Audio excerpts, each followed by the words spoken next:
Congratulations, princess consort. It is a slippery pulse. You are approximately 1 month along. Nanny Zhao withdrew her hand from my wrist, lowering her eyelids as she took a half-step back. Bitao had already reached out to support me, her fingertips trembling as she gripped my sleeve. Supported by her, I sat up straight, tucked my wrist back into my sleeve, and gave Nanny Zhao a slight nod. Thank you for your trouble, Nanny. Bitao fished out a pouch and handed over some silver pieces. Nanny Zhao accepted them, and as she bowed and withdrew, her footsteps were notably lighter than when she had arrived. As the door curtain fell, Bitao leaned in close, her voice hushed and urgent. Princess, this is wonderful news. As for the prince, there is no rush. I picked up the teacup beside me and glanced down. Milk tea, just like last time. In my past life, I had drunk this bowl of tea with a heart full of joy and sent someone to the front courtyard to report the good news that very day. After the prince returned from court, he sat with me for the time it took to finish half a cup of tea, spoke a few perfunctory words, and left. It was only later that I realized his visit was merely to see if I intended to use the child as a bargaining chip. Bitao. I set the teacup back on the table. Go to the front courtyard and ask where the prince will be resting after court. If he is in the study, tell him I have invited Nanny Zhao to come and take a look, but mention nothing else. Bitao was stunned for a moment, but she eventually complied and left. I leaned against the bolster and closed my eyes. In my previous life, this child was lost in the 3rd month. After drinking a bowl of medicine to settle the womb sent by Lady Zhao, I began bleeding that very night. The imperial physician said the pregnancy had been unstable, and Lady Zhao wept by my bedside, saying it was all her fault for delivering the medicine too hastily. At that time, I believed her. Mayu lifted the curtain and came in to replenish the charcoal fire. Seeing my eyes closed, her movements became much lighter. I opened my eyes. Mayu, go and find the warehouse account books from last month. Now. Mayu went to the trunks behind the curio shelf and pulled out the ledgers. I took them and flipped through the pages one by one, my fingers brushing over the paper until they stopped at a certain spot. 50 taels of silver had been withdrawn for medicinal herbs last month, yet the entry was recorded as garden labor wages. This account had been signed off by Lady Zhao. I dog-eared the page, closed the ledger, and placed it back into the storage chest. About half an hour later, Bitao returned. She lifted the curtain and entered the room, speaking before I could even ask. Princess, the prince is in his study. I reported back exactly as you instructed, and the prince asked, which imperial physician was summoned? How did you respond? I replied that it was Nanny Zhao from the Imperial Academy of Medicine. I nodded. The fact that he asked meant he had taken it to heart. Knowing that Nanny Zhao had come to visit, he would naturally guess the reason for summoning the imperial physician. Bitao held it in as long as she could, but finally couldn't resist. Princess, the prince already asked. Why didn't you just let me tell him? Announcing good news is a joy in itself. There is no rush to announce the news just yet. I glanced at her.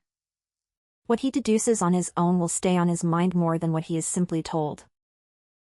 Bitao seemed to only half understand, and she swallowed the words she was about to say. As dusk fell, someone arrived from the front courtyard. It was Lu Quan's wife, who entered with a smile. Princess, the prince says he is busy with government affairs today and will be resting in the front courtyard. He asks that you do not wait up for him. The prince also gave orders to send a bowl of bloodbird's nest to the back courtyard every day, it was mentioned by Nanny Zhao, for the purpose of strengthening your foundation and replenishing your vitality. Bitao handed over a reward and saw the woman out. When she returned, her brows were furrowed. Princess, the prince only sent a servant woman to deliver a message? And you in your condition? If he didn't care, he wouldn't have mentioned Nanny Zhao, I said, looking at her. Only a few people in this courtyard know that I invited Nanny Zhao. How would he know that she instructed me to eat bloodbird's nest? Bitao blinked a couple of times, unable to find the words to respond for a long while. I didn't say anything more. It was enough to drop a hint. Spelling it out further would have been pointless. That night, I flipped through the account books again, reviewing the source of those 50 tales several times. The purchasing agent was someone recommended by the Zhao family, but the records didn't specify which shop the medicinal herbs were bought from. This sum of money had passed through at least 3 sets of hands before being finalized as labor costs. Unless Zhao was utterly brainless, she ought to know she had left a trail behind. The next morning, concubine Zhao arrived. Sweeping followed behind her carrying a lacquered tray, upon which sat a celadon bowl. Zhao Xingyang entered with a smile and performed a formal bow. Congratulations to the princess consort. I heard Mother Zhao visited yesterday. Thinking that you would need nourishment during your pregnancy, I specially brewed some fetal soothing tonic. It contains aged ginseng and Angelica, which are best for strengthening the foundation and nurturing the essence. Please drink it while it's hot, princess consort. She lifted the lid of the ceramic pot, and the dark, glistening medicinal soup released a plume of steam, the scent of the herbs wafting directly toward her.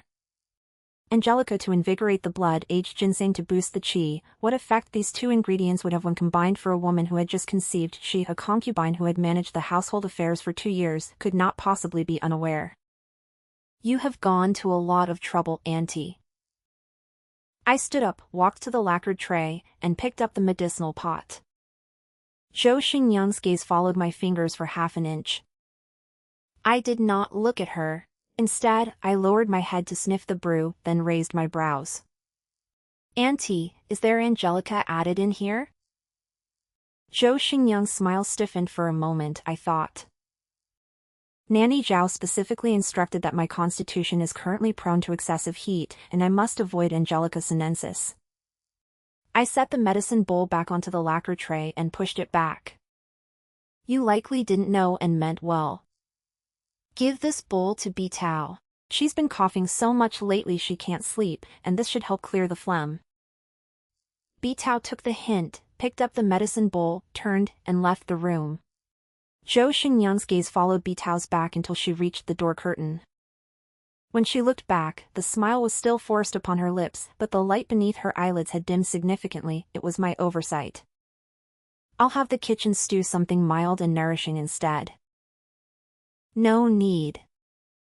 I turned and sat back on the couch, casually flipping a page of the account book. The prince has ordered bloodbird's nest to be delivered daily. That is quite enough. You have the entire backyard to manage and are busy enough as it is, Auntie. There is no need to trouble yourself over me. Zhao Xingyang stood for a moment, offering a few polite pleasantries. As she reached the doorway, I called out to her, Auntie, last month the treasury disbursed 50 taels of silver for medicinal herbs, yet the accounts recorded it as wages for the gardeners. You should check the original receipts when you return, lest the subordinates try to deceive you. Zhao Xingyang's steps faltered, her silhouette freezing before the door curtain for a breath. When she turned back, the smile remained fixed on her face. Yes, I shall investigate it immediately upon my return. The curtain fell. Bitao came in from outside, her hands empty. She leaned in close to me and whispered, Princess, I've buried that medicine under the crabapple tree. Why didn't you expose her right then and there? Expose what? I turned a page of the account book. She claims she knows nothing of medicinal properties. What evidence do I have to confront her with? The entire household knows she came to deliver tonic. If I had lashed out in person, it would only make me look like a petty and intolerant princess. I mentioned those 50 taels so she would go and investigate for herself. I pulled out the dog-eared page and tucked it to the side, pausing for a moment. We'll wait until she digs herself into a deeper hole before we speak again. Bitao pondered this for a long while before giving a soft grunt of affirmation. In the evening, Lu Quan came in person. He entered and performed a kowtow. Princess, the prince says he is off duty tomorrow and will come to the rear courtyard for dinner a bit later. I had Mayu see him out. Bitao let out a soft ah in the outer room and whispered something to Mayu under her breath, but Mayu didn't respond to her. I walked over to the dressing table and sat down. The bronze mirror reflected a face devoid of expression. I had just refused concubine Zhao's medicinal soup this morning, and by evening, the prince had sent word that he was coming for dinner. He sent the blood-bird's nest to see if concubine Zhao would take the bait. He is coming to the rear courtyard in person to see exactly whose hand is reaching out in this inner household. Bitao. I'm here. Have the kitchen prepare a plate of osmanthus cake tomorrow morning. But your highness, you don't usually care for sweets. It's for the prince.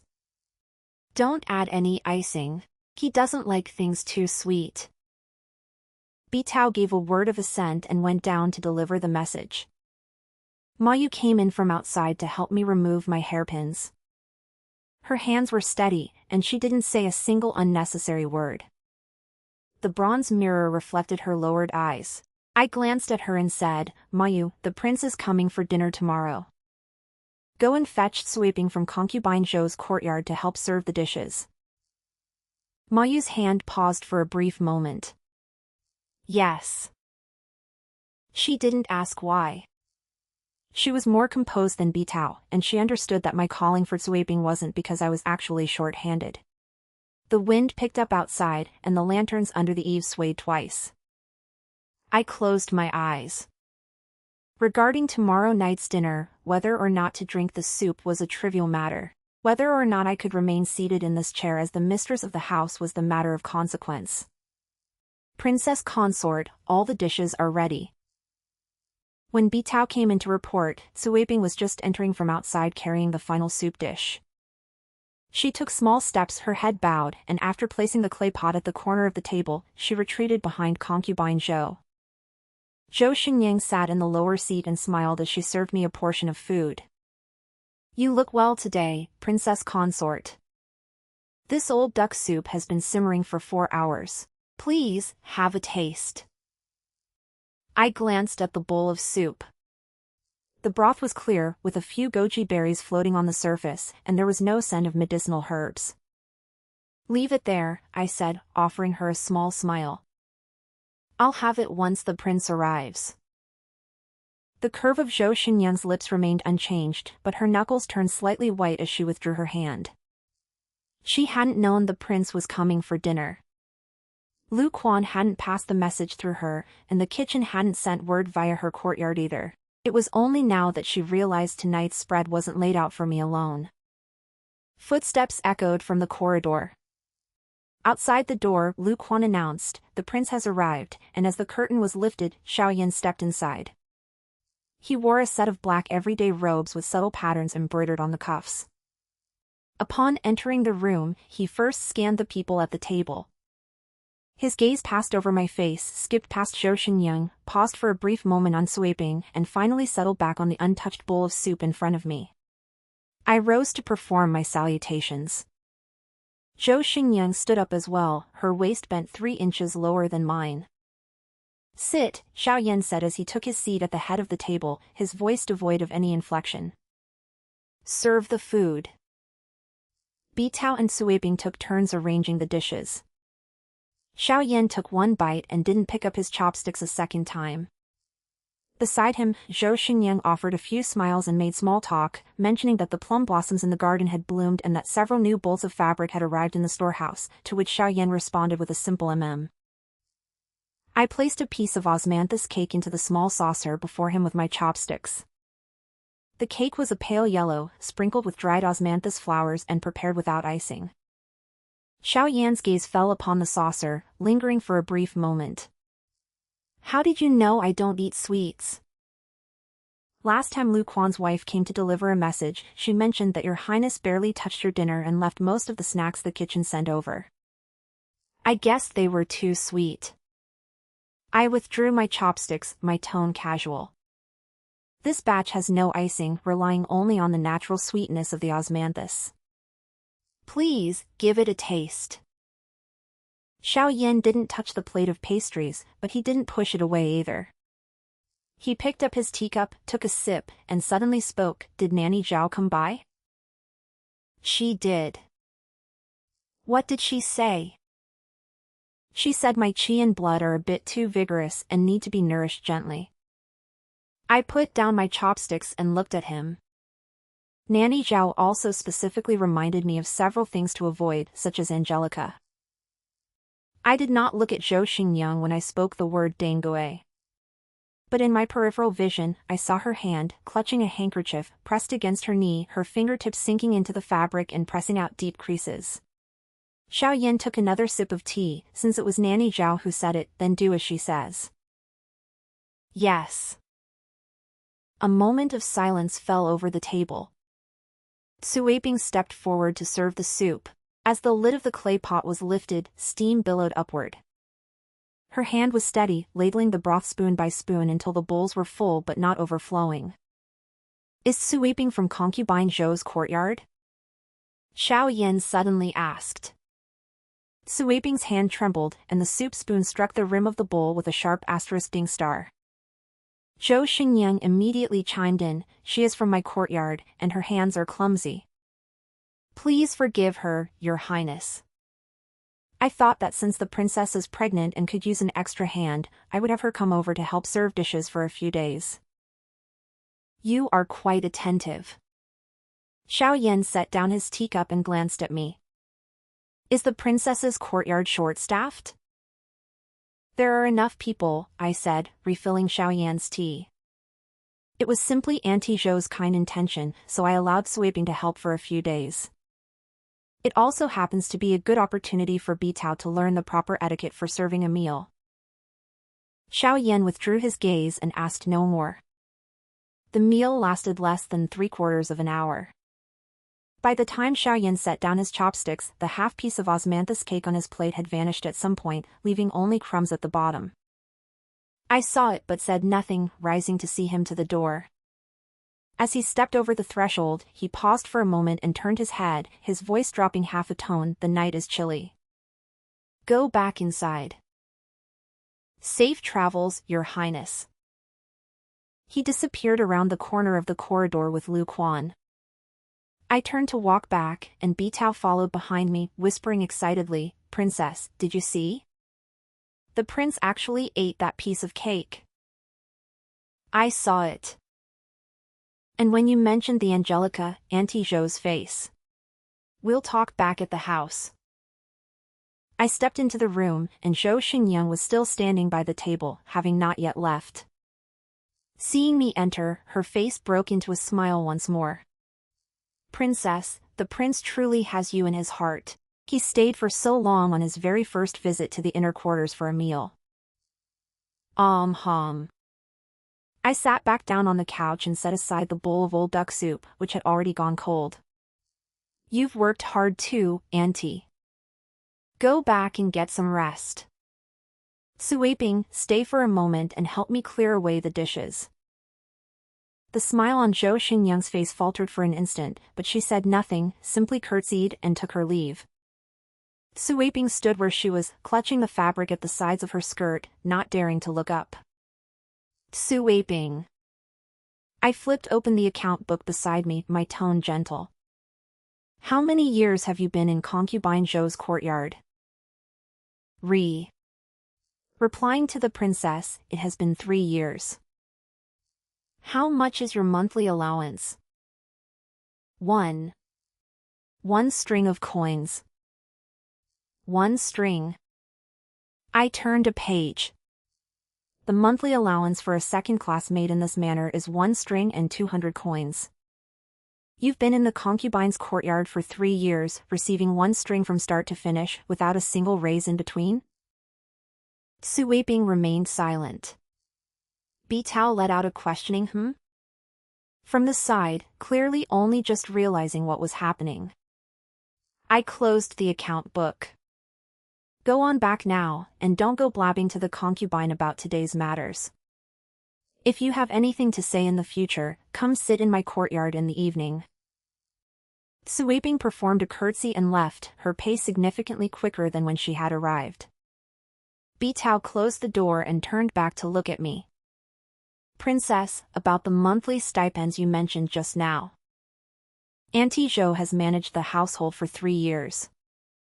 She holds back the servants' stipends and refuses to release them. Where do you think that embezzled silver went? Just think back to that incident last time where 50 taels worth of medicinal herbs were recorded under the labor wages. Bitao let out an "oh" of realization, her eyes brightening. That night, I removed my hairpins and lay down while Mayu kept watch outside the curtain. With my eyes closed, I replayed the evening's events 3 times in my mind. Xiaoyan seeing that plate of cakes, asking Suiping who she was, and telling me to return to my room at night before he left, none of those were the most important. The most critical detail was that when he heard the word Dongke, the hand he held his teacup with paused for a single breath. He remembered. Sure enough, Suiping arrived the following afternoon. She glanced around the room first to ensure no one else was present before pulling a stack of papers from her sleeve. Princess, these are the original procurement slips from the year before last until now. I copied them in secret from the concubine's trunks. I took them and looked through them one by one. Each entry listed the name of the medicinal herb, the quantity, and the amount of silver spent, but the shop names at the bottom did not match the official ledgers. The ledgers cited Jiren Hall, while these slips listed Huichen Pharmacy. A difference of just a few words, yet the discrepancy in silver was nearly double. I closed the ledger. Suiping, put these things back. Act as if they were never taken out. Suiping nodded repeatedly. In the future, if there are more items like these, just come and let me know. After she left, Bitao leaned in. Princess, shall we go tell the prince now? Now? I tucked the receipt into the hidden compartment of my jewelry box. We've only uncovered a 50-tael discrepancy and pried loose 1 jade screen. The assets Zhou holds are far more than that. We wait until she exposes the rest of the holes she's dug. When we present it to the prince, then, it will be an airtight case. Bitao nodded, looking as though she only half understood. Outside the window, Lu Quan's wife approached along the corridor again. Carrying a porcelain bowl, she entered with a beaming smile. Princess consort, the prince has ordered that bloodbird's nest be sent to you. He said Nanny Zhao instructed that you are to have it every day. Leave it there. I glanced at the porcelain bowl and asked, has the prince returned from court today? They've dispersed. He's resting in the study. The prince also asked me to inquire of the princess, is there any of yesterday's osmanthus cake left? Bitao, standing to the side, covered her mouth to stifle a giggle.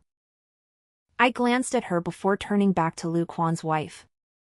Have the kitchen make another batch. Once they've cooled, wrap them in oil paper for Steward Lu to take back. Tell him not to let them sit too long. They should be finished by tomorrow morning. Lu Quan's wife left with a beaming smile. Bitao's shoulders were still shaking as she covered her mouth, while I picked up the bowl of bloodbird's nest and took a sip. He had taken the initiative to ask for it. The bloodbird's nest was delivered for half a month, but the prince never returned to the inner courtyard. Bitao watched the bowl of bloodbird's nest being carried in and out every day, her muttering growing more frequent. She didn't dare say anything to my face, but I overheard her whispering to Mayu under the corridor, why hasn't the prince come back?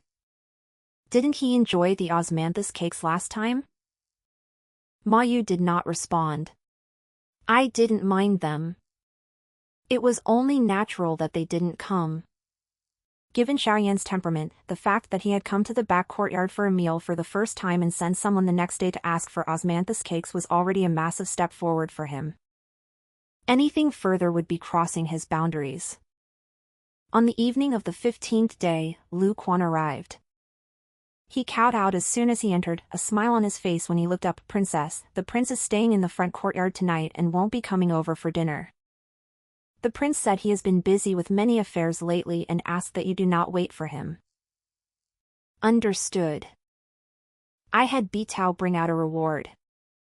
Lu Quan accepted it but didn't leave immediately. He remained bowed for a moment longer before adding, the prince also said. For the princess to take care of her health, and to keep the windows closed as the night air is chilly. After Bitao saw him out and returned, she pressed her lips together to suppress a smile, but the crinkles at the corners of her eyes gave her away. I closed the account book at my side. By sending this message, he was letting me know he was still watching. Staying away for half a month was his way of waiting to see if I would lose my composure, to see if I would use the child in my womb as an excuse to cause a scene at the front courtyard. I can sit still. Early the next morning, Zhou Xingyang came again. This time she arrived empty-handed, entering with a smile and a formal greeting. Her words carried a subtle implication. "Princess, the peonies in the garden are due for division. The steward came to ask for funds, but I was thinking there's no need for a grand display this year. The money saved can be kept to provide you with more supplements. You may decide as you see fit, Auntie." She paused, then smiled again. "How has your health been lately, Princess?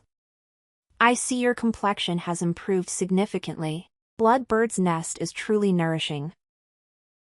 "I appreciate your concern, Auntie." I took a sip from my teacup. "Regarding the invoice for those 50 tales of medicinal herbs from last time, have you looked into it?" Zhou Xingyang's smile faltered for a brief moment before she quickly recovered. "I have. It turns out the subordinates mixed up the records. I have already docked the buyer's salary and corrected the accounts." "I see." I nodded. "It is good that the matter has been cleared up." She sat for a while longer, engaging in a great deal of trivial small talk before finally taking her leave.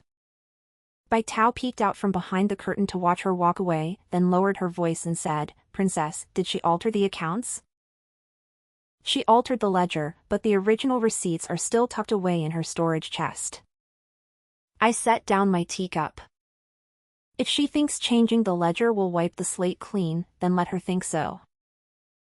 Not long after Zhou Xingyang left, Mou returned from outside, holding an invitation in her hand. "Princess, this was sent from the palace. The Empress Dowager is hosting a mid-autumn banquet and has commanded the princesses of each manor to attend." I took the invitation and read through it.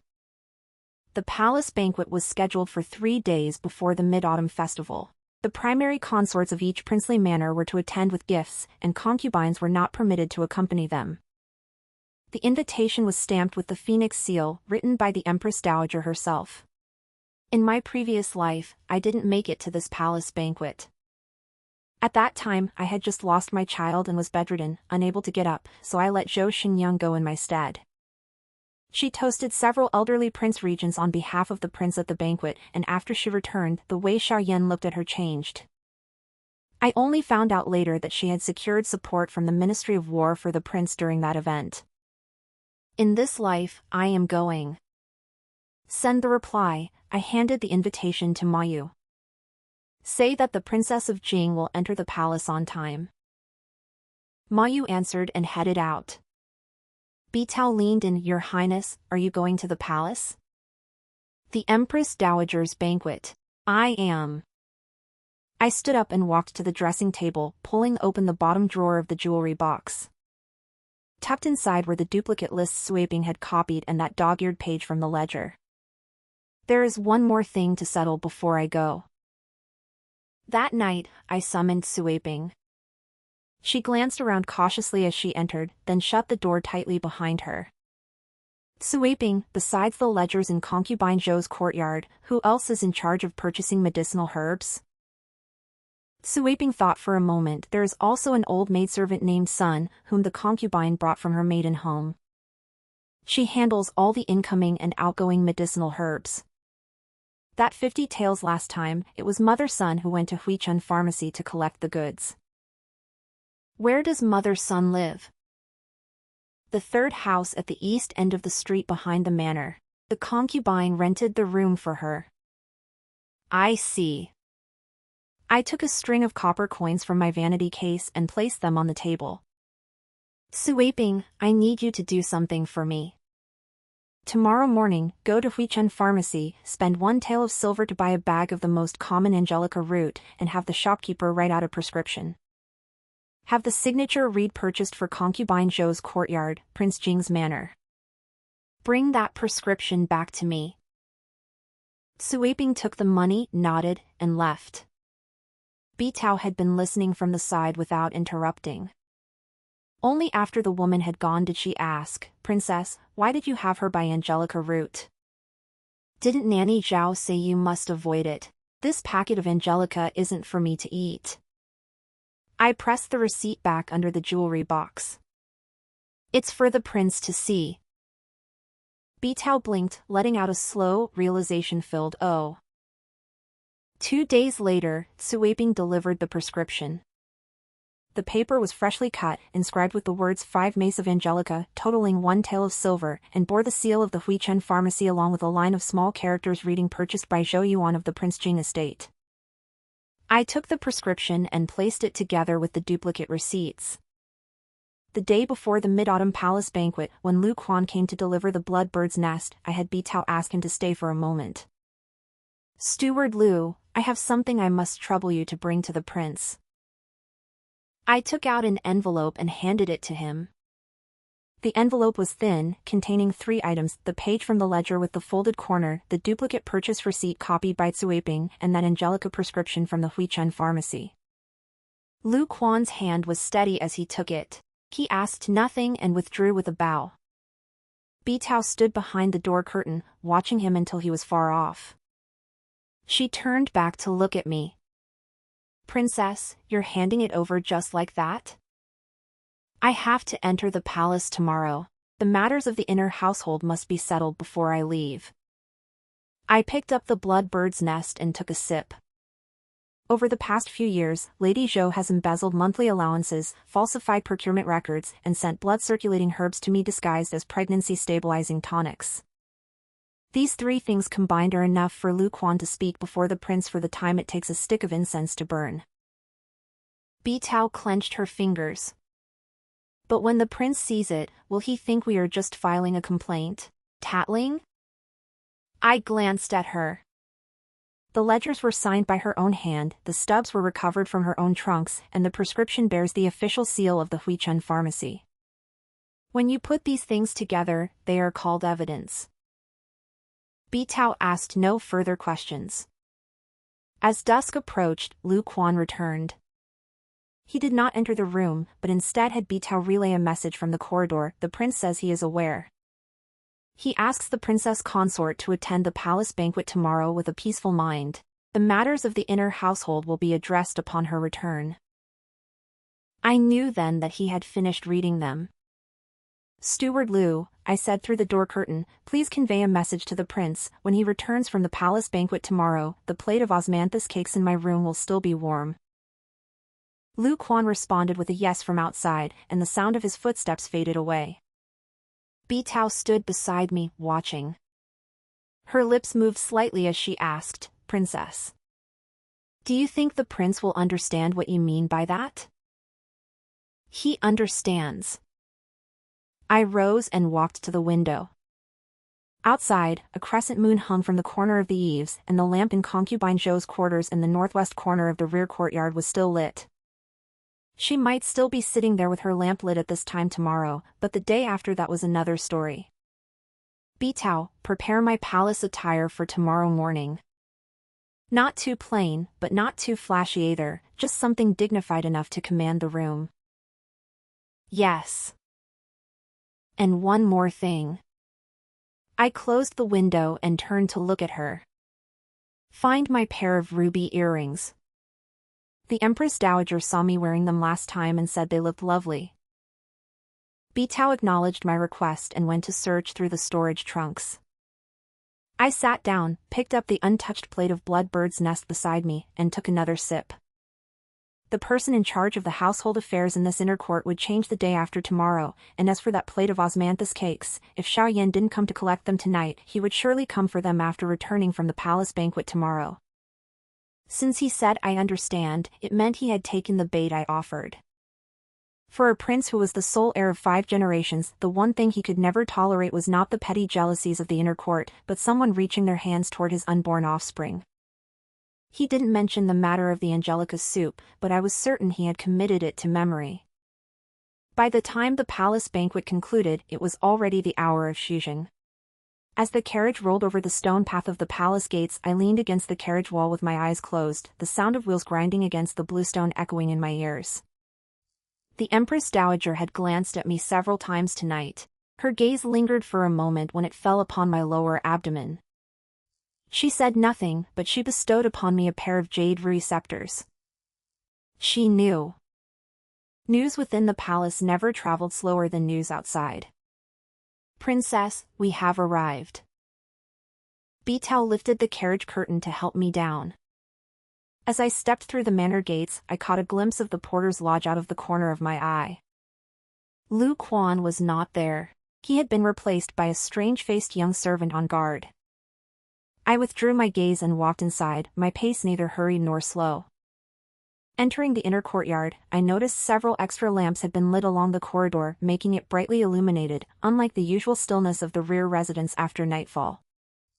Bitao let out a soft huh of surprise.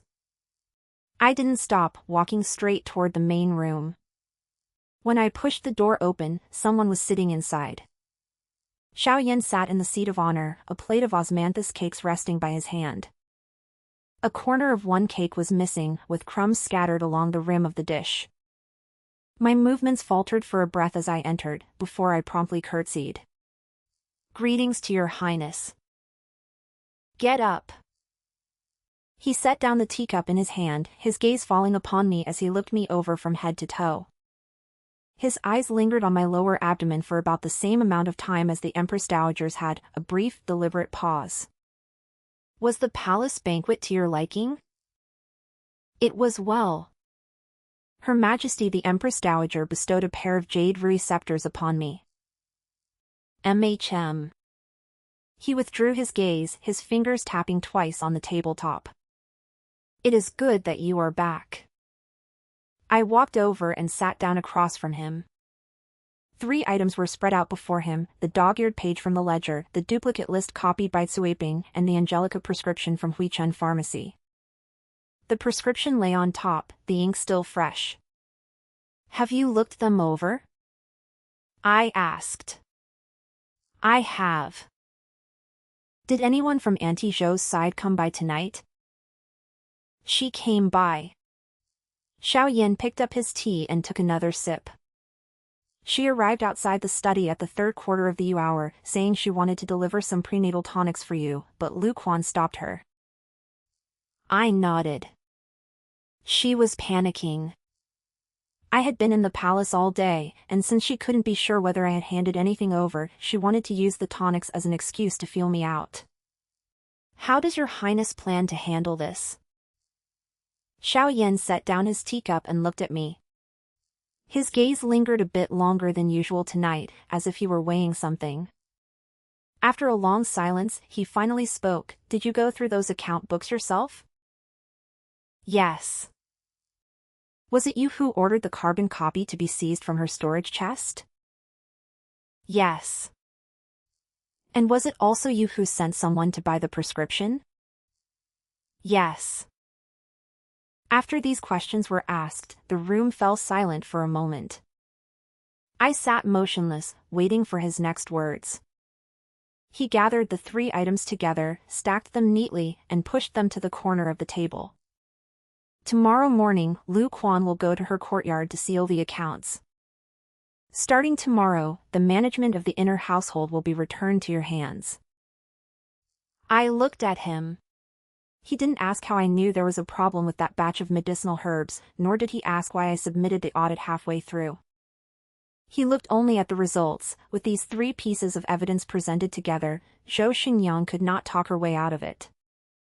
Based on the Angelica prescription alone, she could be charged with conspiring to harm the main wife's offspring. He didn't expose the matter of the medicine and only said the words seal the accounts. He was leaving me some room to maneuver, and leaving her a way to survive. My thanks to the prince. No need to thank me. He stood up, took a few steps toward the door, and turned his head to look at me. Was it you who ordered that plate of osmanthus cakes to be placed there? The prince is referring to the plate from tonight? Tonight's dish. I asked manager Lu to bring it when he came to deliver the message. I was afraid you might come and find nothing here, making it a wasted trip.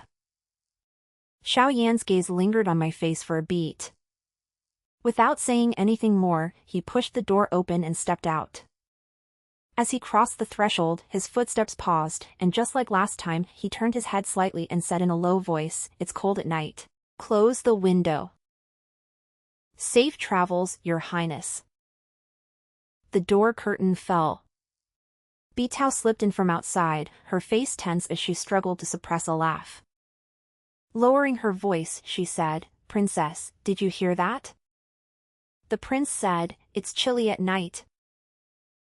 I heard him. I walked over to the table and sat down, glancing at the plate with the half-eaten osmanthus cake. "Send word tomorrow morning, all account books from every corner of the back courtyard are to be delivered to the main courtyard before noon." Bitao nodded hurriedly. "And what about concubine Zhou's side? Lu Quan will go to freeze the accounts tomorrow morning. You just focus on collecting the books." Bitao gave a quick response and turned to leave. Her steps were light and brisk, as if she were treading on the wind. I sat by the table and finished the remaining plate of osmanthus cake. It had gone cold, but the scent of osmanthus remained, not too sweet and not at all cloying. The next morning, Lu Quan indeed went to Auntie Zhou's courtyard. There wasn't much of a commotion. The trunks and account books were sealed without even a hint of an argument. When Bitao returned to deliver the news, she said Auntie Zhou stayed inside her room and didn't come out, while Suiping stood under the corridor, her face as white as paper. "That girl Suiping, how do you plan to deal with her?" Bitao asked. "Let her stay in her original courtyard. Someone needs to look after that place now that concubine Zhou has moved out." I opened the first account book that had been delivered. The items she handed over are enough to earn her a position as a second-class maid. Before noon, account books from all departments were delivered to the main courtyard. I sat at the table, flipping through them page by page, reviewing every single entry, from procurement and monthly allowances to garden repairs. Over the past few years, concubine Zhou hadn't embezzled much at any one time, but she had taken a little bit from everything. Added together, it was no small sum. I listed the deficits on a separate sheet of paper and tucked it into the front page of the ledger. 3 days later, Lu Quan moved concubine Zhou to a side courtyard on the back street. It was called a move, but in reality, it was just a change of residence. Her monthly allowance wasn't cut, and she was allowed to keep one maid, Suiping, though she no longer held any authority. On the evening of the 4th day, Xiao Yan arrived. He didn't have anyone announce him, only letting out a cough once he had entered the room. I looked up to see him standing by the door curtain, carrying a paper-wrapped bundle in his hand, which let out a dull thud as he set it on the table. "What is this?" "Bloodbird's nest." He pulled out a chair and sat down. "The kitchen said the supply sent a few days ago is almost gone." I looked at the paper bundle, gave a soft in response, and had Bitao take it away. Bitao collected the item and retreated immediately, closing the door a few beats faster than usual. Xiao Yan sat there and did not leave. His fingers tapped twice on the edge of the table, and he suddenly spoke, "That bowl of Angelica's soup from the Zhou clan, you knew something was wrong with it long ago." It wasn't a question. I looked up at him. He sat within the shadows of the lamp. Half of his face was illuminated by the light, while the other half was submerged in darkness, making his emotions impossible to read. "Yes," I said, putting down my brush. "I smelled it." "You smelled it and still kept it?" There was no evidence. With just a bowl of soup, she could claim she was simply a well-intentioned person who made a mistake. Xiao Yan looked at me for a moment before withdrawing his gaze. "You audited the ledgers, pried information from the maids, and bought up formulas, all just to turn a bowl of soup into ironclad evidence?" It wasn't just for the soup. I picked up the stack of ledgers and weighed them in my hand. It was so that every single entry in the accounts she managed for 3 years would become ironclad evidence. The room fell silent once again. Xiaoyan leaned back in his chair, his gaze resting on my face as if he were sizing up a stranger. After a long while, he stood up. He stopped at the doorway and, without looking back, spoke a single sentence. "Is there any osmanthus cake left? The kitchen made a plate, but the frosting hasn't been added yet. Bring it in." He stepped out. Bitao peeked her head in from outside, her lips pursed, her shoulders trembling slightly. I watched the door curtain still swaying and lowered my head to turn to the next page of the ledger. He didn't come tonight to check the accounts. He came specifically to ask about that bowl of Angelica soup. Now that he had his answer, the knot in his heart was halfway unraveled. As for the remaining half, that would have to depend on taking things slowly from here on out. "Bitao," I called out. "Take the osmanthus cakes to Steward Liu. Tell him the prince requested them." "Yes, ma'am." Bitao hurried out, her footsteps swift as the wind. I flipped to the last page of the ledger, dipped my brush in ink and wrote 6 characters on the cover, Jing Prince Estate Management Ledger. My firstborn was a boy. When the midwife brought the child to my pillow, I opened my eyes to take a look. He had a tiny wrinkled face and lips pressed into a thin line, but his cry was incredibly loud, filling the entire room. Outside, Bitao called out in a hushed, urgent voice, "It's a little air," and a flurry of footsteps echoed along the corridor. Lu Quan's voice drifted in from the outer room, "The prince is in the front courtyard. Someone has already been sent to deliver the good news." I closed my eyes. In my previous life, I wasn't able to bring this child into the world. After a single bowl of Angelica soup, I began bleeding that very night. The imperial physician said the pregnancy was unstable, and despite 3 days of trying to save it, the baby was lost. In this life, he lies beside me, tiny fists clenched, his cries rising in wave after wave. Xiaoyan arrived early the next morning. His pace was half a step faster than usual as he entered the room. He came to a halt by the couch and looked down at the child in the swaddling clothes, but did not reach out. After watching for about 4 or 5 breaths, he turned his head and asked me, "Are you all right?" "I'm fine," I replied, my voice still somewhat raspy. The midwife said the baby went to full term and has a sturdy constitution. He gave a hum of affirmation, took a couple more looks, and suddenly spoke, "It looks like you." I looked up at him. He said no more, turning to walk out. At the doorway, he paused for a moment. "I will choose the name. You rest for now." The curtain fell, and the sound of his footsteps faded into the distance.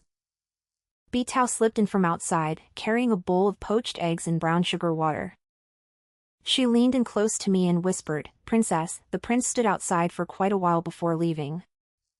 Steward Liu said the prince didn't sleep a wink last night. The lights in the study were on until dawn. "How do you know?" "I heard what Manager Liu said to Mayu under the corridor just now." I took the bowl and had a sip of the brown sugar water. It was cloyingly sweet, but it warmed my body. The birth of my first child went smoothly, 3 months earlier than in my previous life. After Lady Zhou moved to the side courtyard, the inner residence became much quieter.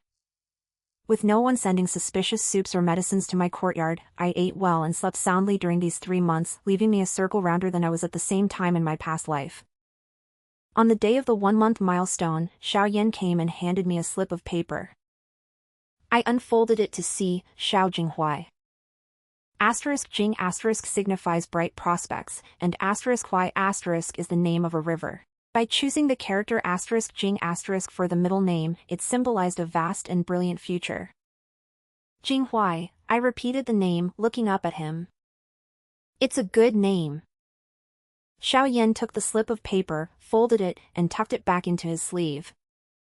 He glanced once more at little Jinghuai sleeping in the cradle, then suddenly said out of the blue, "Let's have another one next year." Bitao choked on her tea outside the curtain. I watched his figure disappear behind the door curtain, then looked down at little Jinghuai in the cradle. He spoke as if he were arranging official business, but the tips of his ears had turned a shade of red. I saw it. In the autumn of the second year, the second child was born, another boy. Xiao Yan came to visit, sat for a while, and left the name Xiao Jingyuan before departing. In the spring of the third year came the third, yet another boy. Xiao Jingrun. In the summer of the fourth year, the fourth. Xiao Jingche. With every birth, Xiao Yan would come to leave a name, staying a little longer each time. By the time Jingche arrived, he was able to sit by the couch and finish a cup of tea before leaving. Every time, Bitao would say, "Princess, look, the prince's ears have turned red again," and every time, I would tell her to go fetch some water. The fifth child was born in the 12th lunar month. Snow was falling outside the window, and 3 charcoal braziers burned in the delivery room. Jinghuai, who was being looked after by his wet nurse in the side room, poked his head in and shouted "Little brother" when he heard the crying. As the midwife placed the child by my side, I heard a flurry of footsteps coming from the front courtyard. Lu Quan's voice drifted in from under the corridor. He was trying to keep it down, but he couldn't suppress the sheer joy in his tone. "Princess, a decree has arrived from the palace." Bitao's hands were still trembling when she returned after receiving the decree. She unfurled the bright yellow scroll for me to see. It was written in the Empress Dowager's own hand. "Jiang, Princess Consort of Jing, has borne 5 sons in the 5 years since entering the household. She is a paragon of domestic virtue and a model for the women of the imperial clan. She is hereby bestowed a plaque inscribed with abundance of gold and jade, 100 bolts of silk, and 100 tails of gold." The Empress Dowager also had the eunuch deliver a message. Bitao tucked the imperial decree away and lowered her voice. "Her Majesty said for the princess to recover well. Once you have finished your confinement with this one, you should bring the children to the palace for her to see next time." I leaned back against the pillow and closed my eyes.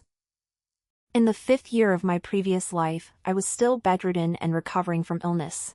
My body had never fully healed after losing the child. In this life, 5 children were lined up along the edge of the couch, and Jinghuai was already able to hand me my tea. Xiao Yan arrived in the evening. He brought a chill with him as he entered, standing in the outer room for a while to let the cold dissipate before entering the inner chamber. He walked to the cradle, looked down at the 5th child, remained silent for a moment, and then spoke. "I learned about the Empress Dowager bestowing the plaque this morning. MHM. Her Majesty also had Lu Quan deliver a private message to me." I looked up at him. Xiao Yan tucked the 5th child's tiny fist, which had poked out of the cradle, back into the swaddling clothes. His hand paused for a moment as he withdrew it. She said, "The family line, 5 generations of only sons, has finally been continued through you." His voice was flat, as if he were relaying a statement that had nothing to do with him. But the knuckles of the hand that had tucked in the swaddle were white. "Continued," I said, looking at him. "5 of them now." He turned his head and glanced at me. The charcoal fire in the room was warm, and the slight flush on the tips of his ears, reflected by the firelight, was a bit more noticeable than usual. He stood up and took a couple of steps toward the door, then turned back and pulled a slip of paper from his sleeve, placing it by the pillow. The 5th child's name. Jing Xuan. I picked up the note and looked at it. By the time I looked up, he had already stepped out the door. Bitao poked her head in from behind the curtain. "Princess, the prince has left." His pace was faster than usual when he walked away. Hum. I folded the note and tucked it under my pillow. He knows I recognize all of the 5th prince's names. Huh? Jinghuai, Jingyuan, Jingrun, Jingche, Jingshuan. I closed my eyes.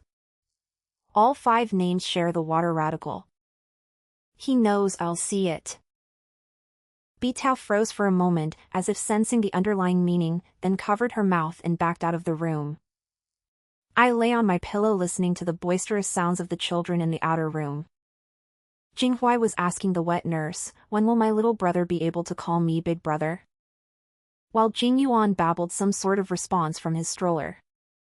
5 years have passed, starting from a single bowl of Angelica soup to where we are today. Xiaoyan can now sit by the couch drinking tea, tuck back the fifth child's protruding fist, and say with a straight face, despite the tips of his ears flushing red, "Let's have another one next year." Tomorrow is tomorrow's business, but for him it is always the coming year. He never says the words next year before mentioning having another one, but I know that in his next coming year, he will return to reserve another name. I placed my hand on my lower abdomen and closed my eyes. It is not yet time to rest. Jing Xuan has just arrived and Jing Huai is only 4. I can bear at least 5 more children for him. By the time he gathers all 10 names, perhaps the tips of his ears will finally get used to flushing a little more slowly. The story ends here. Thank you all for your company, and see you in the next one.